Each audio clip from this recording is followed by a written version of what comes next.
오늘 우리에게 주신 하나님의 말씀은 예레미야 4장 23절에서부터 31절입니다. 함께 읽도록 하겠습니다.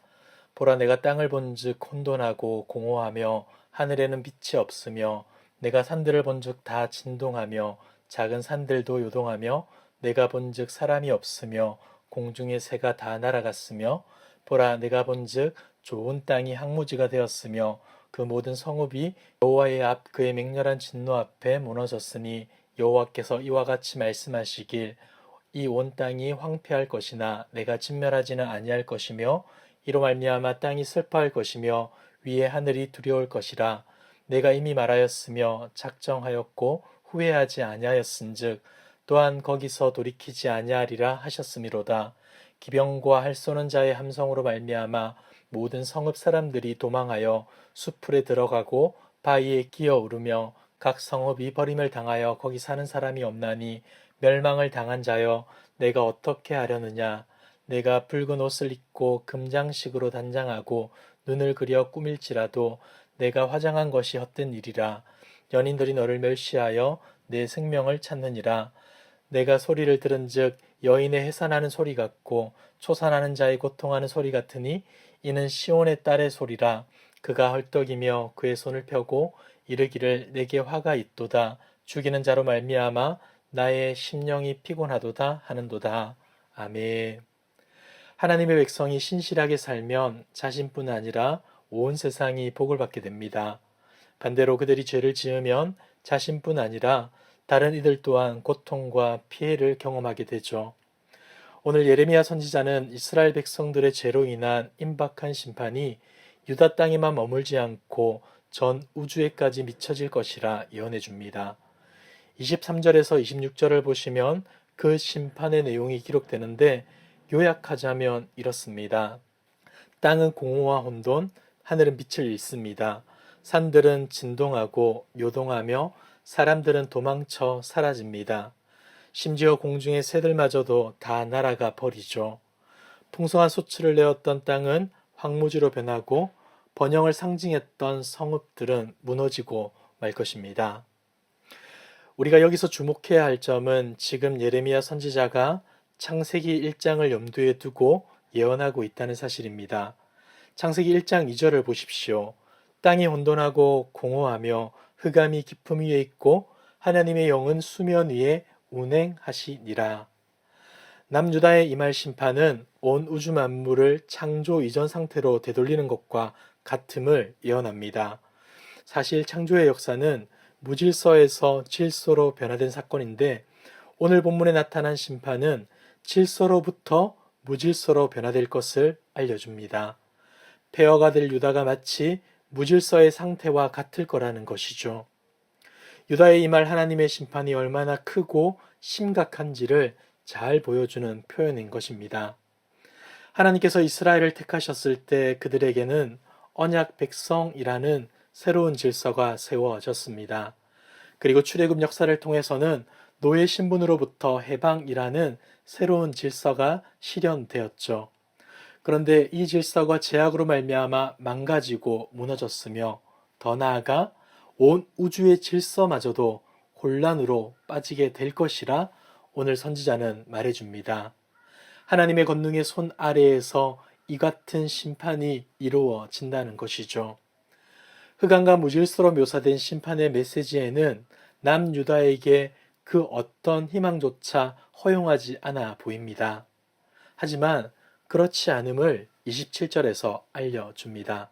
여호와께서 이와 같이 말씀하시길 이 온 땅이 황폐할 것이나 내가 진멸하지는 아니할 것이며.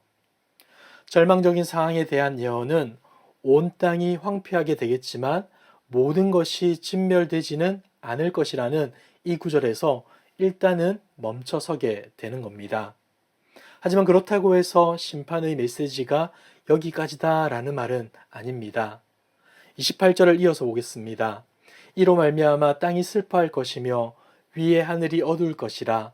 내가 이미 말하였으며 작정하였고 후회하지 아니하였은즉 또한 거기서 돌이키지 아니하리라 하셨음이로다. 이 본문은 땅과 하늘이 임박한 하나님의 심판으로 인해 슬퍼하고 좌절하는 모습을 보여줍니다. 하나님이 이미 작정하셨고 후회하지 않았다고까지 하시기에 탄식할 수밖에 없는 것이죠. 근데 여러분, 더 안타까운 것이 무엇입니까? 바로 자신의 죄악 때문에 이 같은 진노가 예언되고 있음에도 불구하고 아무런 회개도 반응도 하지 않는 남유다의 모습입니다. 사랑하는 성도 여러분, 그렇다면 우리는 어떠합니까? 하나님의 말씀 앞에 올바르게 반응하고 있습니까? 세상에 익숙해지고 악에 무뎌져 하나님의 말씀을 듣지 못하고 회개의 자리에 서지 못하고 있지는 않습니까? 겸손히 하나님의 음성에 귀 기울이길 원합니다. 하나님의 탄식하는 소리에 마음을 두어 회개함으로 순종함으로 반응할 수 있는 저와 여러분들 되길 주님의 이름으로 축복합니다. 이어지는 29절입니다. 기병과 활 쏘는 자의 함성으로 말미암아 모든 성읍 사람들이 도망하여 수풀에 들어가고 바위에 기어오르며 각 성읍이 버림을 당하여 거기 사는 사람이 없나니. 본문은 강한 적의 공격으로 인해 취할 수 있는 일반적인 백성들의 반응을 기록합니다. 무기를 든 자들이 성읍을 공격해 올 때 백성들이 할 수 있는 거라곤 도피밖에 없다는 것이죠. 집을 버리고 숲속과 바위 틈으로 도망할 것이고 성읍은 주민 한 사람도 없는 황폐한 곳이 되고 말 것이라 알려줍니다. 그리고 이어지는 30절과 31절은 전쟁의 여파로 황폐하게 된 유다의 상황에서 백성들이 보인 두 가지 반응을 이미지로 제시합니다. 먼저 30절입니다. 멸망을 당한 자여 네가 어떻게 하려느냐. 네가 붉은 옷을 입고 금장식으로 단장하고 눈을 그려 꾸밀지라도 내가 화장한 것이 헛된 일이라. 연인들이 너를 멸시하여 내 생명을 찾느니라. 먼저는 한 비유를 통해 국가적 위기의 순간에 그들이 어떤 결정을 하는지를 묘사해 줍니다. 본문을 보면 유다는 붉은 옷을 입고 금장식으로 단장하고 짙은 눈 화장을 하고 있습니다. 그런데 이것은 창녀의 모습을 묘사한 것입니다. 과도하게 치장하여 도움을 줄 만한 남성을 유혹하겠다는 뜻이죠. 하지만 그녀의 뜻대로는 되지 않습니다. 그들이 아무리 치장한들 남성들은 멸시할 것이고 심지어 그의 생명마저도 빼앗고 말 것입니다. 위기를 모면케 해주리라 생각했던 그들이 도리어 위기를 가져오게 될 것이라 비유해주고 있는 것이죠. 이어지는 31절을 보시면 내가 소리를 들은즉 여인의 해산하는 소리 같고 솟아나는 자의 고통하는 소리 같으니 이는 시온의 딸의 소리라. 그가 헐떡이며 그의 손을 펴고 이르기를 내게 화가 있도다. 죽이는 자로 말미암아 나의 심령이 피곤하도다 하는도다. 두 번째 비유는 첫 해산의 고통을 겪고 있는 산모의 모습입니다. 적군에게 공격을 당할 예루살렘의 상황이 죽음과 두려움의 공포에 휩싸여 있는 산모의 모습과 같다는 것입니다. 사랑하는 성도 여러분, 말씀을 정리하겠습니다. 예레미야는 유다의 죄악으로 인해 하나님의 진노가 얼마나 크고 심각한지를 알려줍니다. 하나님이 보여주시는 혼돈의 세상을 두렵고 떨리는 마음으로밖에 볼 수 없었겠죠. 그렇다면 오늘 우리는 이 말씀을 통해 무엇을 보아야 하겠습니까? 먼저는 하나님의 심판을 보며 죄의 심각성을 깨달아야 합니다. 오늘 본문에는 범죄한 유다에 대한 하나님의 가혹하다 싶을 만큼의 심판이 기록되어 있습니다. 특히 앞부분을 보시면 그들의 죄악으로 인해 그들만이 아니라 창조 세계가 혼돈과 무질서의 상태로 돌아가게 되는 것을 보게 됩니다. 이는 분명 유다 파멸의 극심함을 과장된 환상의 형태로 묘사한 것이겠지만 그럼에도 불구하고 이를 통해 우리가 깨달아야 할 것이 있습니다. 그것은 바로 죄가 가져오는 심각성입니다. 죄는 죄를 짓는 사람에게만 영향을 미치지 않습니다. 죄는 먼저 하나님과 우리 사이를 멀어지게 하죠. 이사야 선지자는 이렇게 말을 했습니다.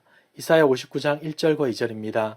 여호와의 손이 짧아 구원하지 못하심도 아니요 귀가 둔하여 듣지 못하심도 아니라 오직 너희 죄악이 너희와 너희 하나님 사이를 갈라놓았고 너희 죄가 그의 얼굴을 가리어서 너희에게서 듣지 않으시게 함이니라. 그리고 죄는 사람과 사람 사이 또한 망가뜨립니다. 하나님이 공급하시는 무한한 은혜가 죄로 인해 끊어지게 되자 인간은 서로 자기 주머니를 채우고자 다투고 싸우게 됩니다. 그리고 시기하고 질투하죠. 죄가 우리를 그렇게 만드는 겁니다. 그리고 더 나아가 우리 모두에게 허락된 자연마저도 욕망을 위한 도구로 사용하기 위해 파괴하고 훼손시키죠. 이것이 바로 죄로 인해 망가진 인간의 실태인 것입니다. 여러분, 그렇다면 우리는 어떻게 해야 합니까? 우리의 소망은 무엇입니까? 바로 하나님입니다. 27절을 다시 한번 봅시다. 여호와께서 이와 같이 말씀하시길 이 온 땅이 황폐할 것이나 내가 진멸하지는 아니할 것이며. 하나님께서는 타락한 유다를 심판하시어 그 땅을 황폐하게 할 것입니다. 하지만 그렇다고 해서 그들이 다시는 회복할 수 없게끔 만들겠다는 것은 결코 아닙니다. 실제로 타락한 유다는 하나님의 심판을 받아 다시는 회복할 수 없게 보일 정도로 황폐해졌습니다. 하지만 하나님은 그들 중에 남은 자를 남겨두시고 그들로 다시 회복해 하십니다. 이를 통해 우리는 하나님의 심판이 완전한 파멸의 심판이 아닌 긍휼과 회복의 심판임을 알게 됩니다. 모든 것이 사라질 것만 같은 흑암 속에서도 하나님은 우리를 포기하지 않으신다는 것이죠. 사랑하는 성도 여러분, 우리를 지금도 포기하지 않으시는 하나님의 마음을 알아갑시다. 그리하여 지금이라도 죄로부터 돌이켜 하나님께로 나아가는, 하나님이 베풀어 주시는 회복과 치유를 경험하는 저와 여러분들 되길 주님의 이름으로 축복합니다. 기도하겠습니다. 사랑과 긍휼이 풍성하신 하나님 아버지, 죄로 인해 죽었던 우리를 구원해 주시고 주님의 놀라운 은혜를 경험하며 살아가게 하심에 감사드립니다. 그럼에도 불구하고 우리의 무지와 교만함을 고백합니다. 하나님과 이웃을 사랑하겠노라 다짐하였지만 나의 욕구와 필요에 더 민감하게 반응하는 우리였습니다. 용서하여 주옵소서. 우리가 가진 죄악이 부끄럽지만 이 아침 사죄하는 마음으로 하나님께 나아가게 하시고 하나님이 베풀어 주시는 참된 회복을 경험하게 하옵소서. 이 모든 말씀 예수님의 이름으로 기도드립니다. 아멘. 이 시간 주신 말씀을 붙들고 기도하시고 주간 기도 제목을 따라서 훈련과 교육을 위해 기도하겠습니다. 모든 훈련을 통해 예수님 닮은 온전한 제자들로 세워지도록 주일학교와 청년들이 부흥하도록 담임 목사님과 모든 말씀 사역자들, 주일학교 교사들이 맡겨진 사명을 잘 감당하도록 기도하겠습니다. 그리고 코로나19 공동기도문으로 함께 기도하겠습니다. 기도하겠습니다.